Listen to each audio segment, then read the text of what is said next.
Iglesia, que era un pecador como todos nosotros fuimos en otros tiempos. Era un hombre que perseguía a la iglesia, es más, él no lo seguía y encima lo perseguía a la iglesia, trataba todo el tiempo de buscar a los cristianos para ponerlos en la cárcel.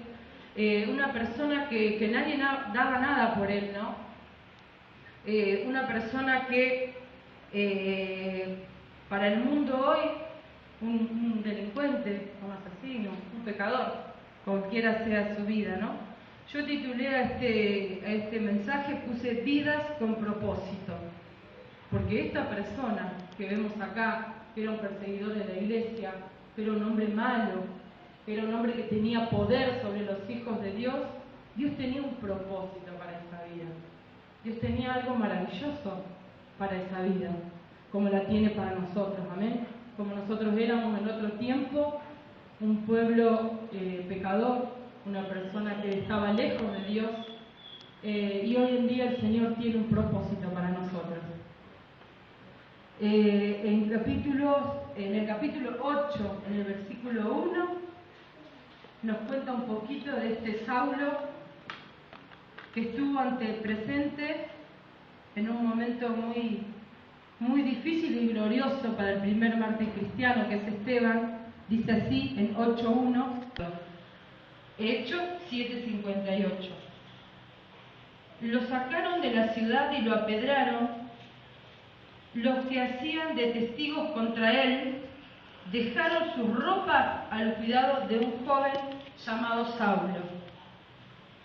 Después el versículo 8.1 dice: y Saulo estaba allí, dando su aprobación a la muerte de Esteban. Y continúa ahí en el versículo 1 y dice: aquel mismo día comenzó una gran persecución contra la iglesia de Jerusalén. Todos, menos los apóstoles, se dispersaron por las regiones de Judea y de Samaria. Para ir comprendiendo un poquito, acá está Saulo, cuando lo matan a Esteban. Esteban era un hombre ungido del Señor, el cual estaba predicando la palabra de Dios, el cual defendía el Evangelio de Cristo, el cual hablaba y proclamaba que Jesús era el Salvador, el que había venido.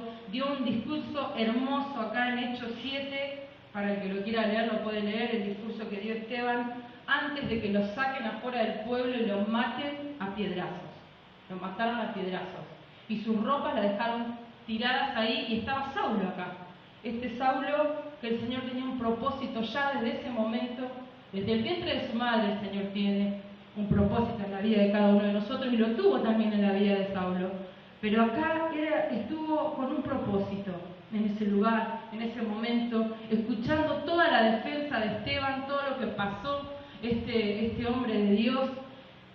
Primer mártir cristiano se dice porque fue el primero que murió por la causa de Cristo, lo llaman así.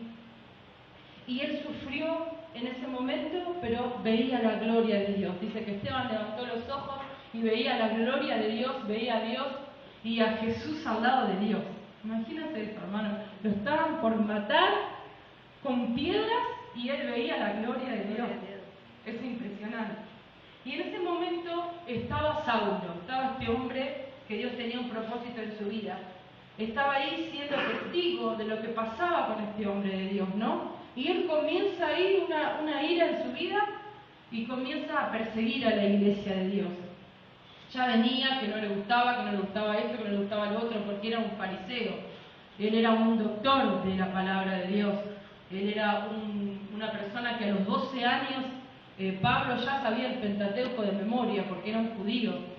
Él ya sabía el Pentateuco, que son los 5 primeros libros de la Biblia, lo sabía de memoria. Entonces él conocía mucho, pensaba que conocía mucho de Dios, y que los cristianos no estaban haciendo las cosas bien, que los que seguían a Jesús no estaban haciendo las cosas bien, no estaba de acuerdo él en eso. Entonces él empieza a seguir a la iglesia, y a cada uno que encontraba se metía en las casas, lo sacaban de los pelos, los metía a la cárcel, y en la cárcel uno sabe las cosas horribles que pasan, ¿no? Todo el tiempo pasaba lo mismo. Y este hombre que perseguía a la iglesia tuvo un encuentro con Dios. Este hombre que pudimos haber sido nosotros en algún momento, puede ser nuestro vecino, puede ser nuestro esposo, nuestro hermano, nuestro marido, nuestra madre, nuestro padre, que no está convertido, que no conoce, que no cree, que no le gusta escuchar las cosas de Dios, que se incomoda, que le molesta, que no quiere creer. Se encuentra en esta situación, alejado, perdido, persigue de alguna manera, porque muchas veces somos perseguidos de nuestra propia familia, porque estamos bajo la lupa, como quien dice, a ver qué hace, qué no hace, qué dice, qué no dice. Y es como una persecución también que nosotros recibimos. No como esta que él estaba haciendo, pero de alguna manera, si queremos poner nuestra vida, la persecución pasa por ahí. Y cuando me detuve a leer la conversión de Saulo, mi corazón fue más que la palabra de Dios entraba a mi vida mientras yo leía y leía y leía. Y quiero compartirla con ustedes ahora. Este hombre que estuvo presente y fue testigo de la muerte de Esteban, este hombre de Dios, él estaba de acuerdo con eso, él estaba en contra de los cristianos, de los seguidores de Cristo, de Jesús. Y él tuvo un encuentro con Dios. Dios tenía un propósito para su vida. Y lo relata acá en Hechos 9, del capítulo 1 al 15. Dice así: Mientras tanto, Saulo no dejaba de amenazar de muerte a los creyentes en el Señor. Por eso se presentó al sumo sacerdote y le pidió cartas de autorización para ir a la sinagoga de Damasco a buscar a los que seguían el nuevo camino, tanto hombres como mujeres, y llevarlos presos a Jerusalén. Pero cuando ya se encontraba cerca de la ciudad de Damasco, una luz venía del cielo, brilló de repente a su alrededor. Saulo cayó al suelo y oyó una voz que le decía: Saulo, Saulo, ¿por qué me persigues? Saulo preguntó: ¿Quién eres, Señor? La voz le contestó: Soy yo, Jesús, el mismo que estás siguiendo. Levántate y entra en la ciudad, allí te dirá lo que debes hacer. Los que viajaban con Saulo estaban muy asustados porque había oído una voz que no habían visto a nadie. Luego Saulo se levantó del suelo, pero cuando abrió los ojos no podía ver. Así que lo tomaron de la mano y lo llevaron a Damasco. Allí estuvo 3 días sin ver y sin comer ni beber nada. En Damasco vivía un creyente que se llamaba Ananías, a quien el Señor le presentó en una visión y le dijo: Ananías. Él contestó: Aquí estoy, Señor. El Señor le dijo: Levántate y vete a la calle llamada Derecha, y en la casa de Judas pregunta por el hombre de Tarso, que se llama Saulo. Está orando, y en una visión ha visto a uno llamado Ananías que entra y pone sus manos sobre él para que pueda ver de nuevo. Al oír esto, Ananías dijo: Señor, mucho me han hablado de este hombre y de todos los males que ha causado en Jerusalén a tu pueblo santo, y ahora ha venido aquí con autorización de los jefes de los sacerdotes a llevarse preso a todos los que invocan tu nombre. Pero el Señor le dijo: Ve, porque he escogido a ese hombre para que hable de mí a la gente de otras naciones y a sus reyes y también a los israelitas. Yo le mostraré lo mucho que tiene que sufrir por mi causa. Gloria a Dios. Gloria a Dios. Y esos versículos eran los que me estremecían y decían: anda a aquella casa, le decía el discípulo Ananías, que estaba orando en su casa y tenía la visión del Señor, y le decía: anda. Pero Señor, ¿cómo voy a ir si este es el hombre que nos quiere matar? Anda, porque ese hombre me es útil. Ese hombre me es útil, decía el Señor. Este hombre que nadie daba nada por él. El Señor estaba apostando todo por este hombre. Un hombre que perseguía a la iglesia, un hombre que estaba lejos del Señor, pero él todo lo veía, todo escuchaba, estaba al tanto de todo, hasta el momento preciso en que el Señor selló su vida, lo hizo caer del caballo, dice, una luz resplandeció, él cayó a tierra, se humilló delante del Señor.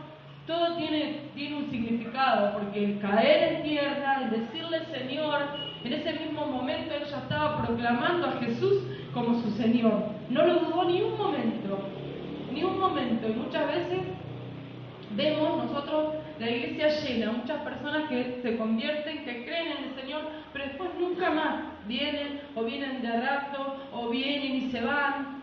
Acá vemos una genuina conversión. En el momento en el que escucha la voz del Señor, cae al piso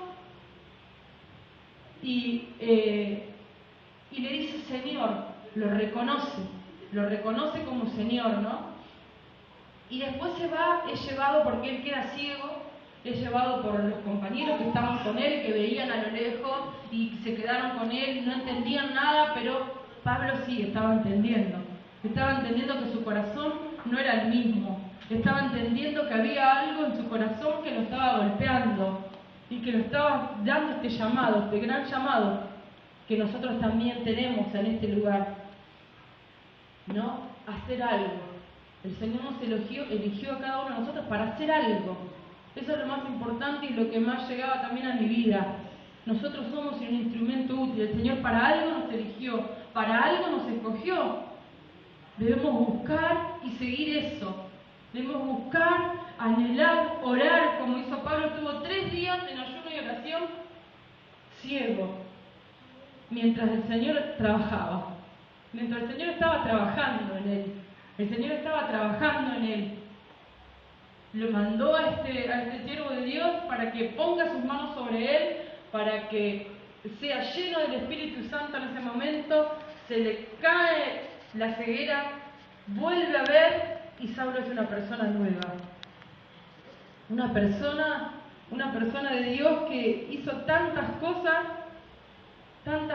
tenemos tantas cartas que leer y aprender de todas las iglesias que él levantó, cada una de las cartas que están después de Hechos.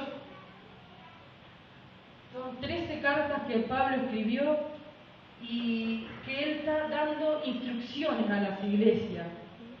Él, el que perseguía a la iglesia, levantó infinidades de iglesias en todo el lugar donde iba en cada uno de sus viajes misioneros. Y como él predicó la palabra, no sé si ha habido alguien que la ha predicado. Hoy nosotros conocemos la palabra del Señor por cada uno de los discípulos que comenzaron este camino. Llegó hacia nosotros, hoy conocemos esta buena nueva de salvación porque ellos, los discípulos, sufrieron un montón de cosas para que nosotros hoy podamos escuchar la palabra de Dios. Y más Saulo, porque él tuvo un llamado especial a los no judíos. Porque la salvación, ellos creían que era solamente para los judíos. Y acá Saulo tiene el gran llamado de llevar el evangelio a los no judíos. Y ahí tenía en contra a todos los judíos. Entonces era una lucha de pueblo en pueblo que le querían pegar, que lo querían matar, que lo apedraban. Aparte el Señor le había dicho, vas a ver lo que es sufrir por causa del evangelio. Porque él era una persona que se había rebelado contra el Señor, ¿no? Antes de convertirse. Pero el Señor convierte todas las cosas, amén. El Señor transforma todo lo malo en bueno. Él iba camino a Damasco, ahí ciego, para apedrar, para buscar a las personas que alababan a Dios y que seguían a Jesús y que predicaban de Jesús, para llevarlos, para meterlos en la cárcel. ¿Qué hizo el Señor en el camino? Lo transformó. El Señor transforma las cosas malas en buenas. El Señor es un Dios de cosas buenas, de cosas milagrosas, de cosas maravillosas. Podemos escuchar una y mil veces en este lugar las cosas que hace el Señor. Y eso tiene que llegar a nuestro corazón, a nuestra vida, a nuestra mente y decir, bueno, yo tengo que hacer algo también. Yo voy a hacer algo. Yo quiero seguir haciendo lo que hago, porque no todos están sin hacer nada. Algunos hacen y van y vienen y predican la palabra del Señor. Y eso es lo mejor que podemos hacer en este lugar, ¿no? Pero no le fue fácil a Pablo, como les decía recién, no le fue fácil. No le fue fácil llevar esto, ¿no? En Hechos 14, 22, llevar este evangelio de salvación no le fue fácil. Fue muy difícil para él. Podemos leer en Romanos, en Corintios, en Gálatas, en Efesios. Todas las cosas que él hacía y cómo levantaba las iglesias y cómo dejaba las cartas para que las iglesias sean edificadas, sean levantadas, dejaba instrucciones. La sabiduría que le había dado el Señor era una cosa terrible. Y es lo que el Señor tiene para nosotros, como testificaba Gaby, ¿no? Como Daniel. 10 veces mejor lo habían encontrado a Daniel en todo lo que él hacía. Y eso es lo que tiene el Señor para nosotros. Eso es lo que tiene el Señor para nosotros. 10 veces mejor que los demás en todo lo que hagamos. El Señor va a multiplicar y va a prosperar todo lo que nosotros hacemos, lo que decimos. El Señor, nosotros tenemos que sembrar la semilla, como decía el pastor Aldo. Tenemos que sembrar la semilla, pero el Señor después va a hacer. A su tiempo va a hacer, pero debemos sembrarla. No podemos dejarla ahí años y años en nuestro corazón, en nuestros labios. No, debemos sembrarla, debemos esparcirla y así reflejar eso 10 veces mejor, en toda sabiduría, en toda bendición, todo lo que el Señor tiene para nosotros. Eran tantas las cosas que venían a mi mente que espero ser clara en el mensaje y que les quede eso, lo más importante, ¿no? Lo que Dios hizo en esta vida y cuál es el propósito que tenemos y cómo tenemos que instruirnos, seguir y buscar y anhelar esto, amén. En Hechos 14:22 dice: en estos lugares animaron a los creyentes y recomendándoles que siguieran firmes en la fe, les dijeron que para entrar en el reino de Dios hay que sufrir muchas aflicciones, dice mi versión. Para entrar al reino de Dios hay que sufrir muchas aflicciones. Sí que vamos a tener muchas aflicciones, pero vamos a tener el doble de victorias, ¿amén? Y vamos a tener el triple de bendiciones y 100 veces más de bendiciones, como dice la palabra de Dios. Vamos a dar fruto al 100%. Gloria a Dios. También en Gálatas 1, versículo 15. Gloria a tu nombre, Señor. Gracias, Jesús. Perdón, en 2 de Corintios 11, 23. Después vamos a Gálatas 1, 15. En 2 de Corintios 11, 23, dice: todo lo que sufrió el apóstol Pablo hace como una cuenta, ¿no? Una recopilación de todo lo que le pasó y todo lo que sufrió por causa del Evangelio, ¿no? Que nos tiene que dar aliento a nosotros, porque si Pablo, que era un gran siervo de Dios y que hizo tantas cosas en el camino del Señor, sufrió y padeció y tuvo que pasar un montón de cosas para estar hoy en la presencia del Señor, ¿por qué no nosotros? ¿Por qué nosotros cuando nos pasa algo, cuando estamos sufriendo una dificultad, una prueba, enseguida decimos, no, pero ¿por qué Dios no está conmigo? Y no es así. Nosotros como cristianos, como seguidores de Cristo, vamos a tener luchas, vamos a tener aflicciones, vamos a tener sufrimiento, pero dice: no temas, porque yo vencí al mundo, dice el Señor Jesús. Él venció, y como Él venció, nosotros también venceremos, amén. Dice así, en 2 de Corintios 11, 23. ¿Son siervos de Cristo? Yo soy más que ellos. Aunque al decir esto, hablo como un loco. Yo he trabajado más que ellos. Me han encarcelado más veces que a ellos. He sido azotado más veces que ellos. Y muchas veces he estado en peligro de muerte. En 5 ocasiones los judíos me castigaron con 39 azotes. 3 veces me apalearon y una me apedrearon. En 3 ocasiones se hundió el barco en el que yo viajaba y a punto de ahogarme pasé una noche y un día en alta mar. He viajado mucho, me he visto en peligro de ríos, en peligro de ladrones, en peligro de entre mis paisanos y entre los extranjeros. También me he visto en peligro en la ciudad, en el campo, en el mar y en peligro entre falsos hermanos. Gloria a Dios. He pasado trabajo y dificultades muchas veces, he he quedado sin dormir, he sufrido hambre, sed, muchas veces no he comido, he sufrido el frío y falta de ropa. Además de estas otras cosas, cada día pesa sobre mí la preocupación de todas las iglesias. Si alguien enferma, también yo enfermo, y si hacen caer a alguno, yo me indigno. Si de algo hay que gloriarse, me gloriaré de las cosas que demuestran mi debilidad. El Dios y el Padre del Señor Jesús, que es digno de alabanza por siempre, sabe que digo la verdad. Cuando estuve en Damasco, el gobernador que servía al rey Aretas puso guardianes a las puertas de la ciudad para que me arrestaran, pero hubo quienes me bajaron en un canasto por la ventana de la muralla de la ciudad y así escapé de sus manos. Primero está contando todos los padecimientos que él tuvo, y si había que gloriarse de algo, él tenía más cosas aún para gloriarse, pero no se estaba gloriando, estaba contando cada una de las cosas que él sufrió y que padeció para edificar a la iglesia, porque los hermanos estaban sufriendo diversas pruebas y luchas y decían, ¿cómo puede ser si somos hijos de Dios? Como muchas veces nosotros también decimos. Y entonces él les hablaba y les decía y les enseñaba con su vida como ejemplo.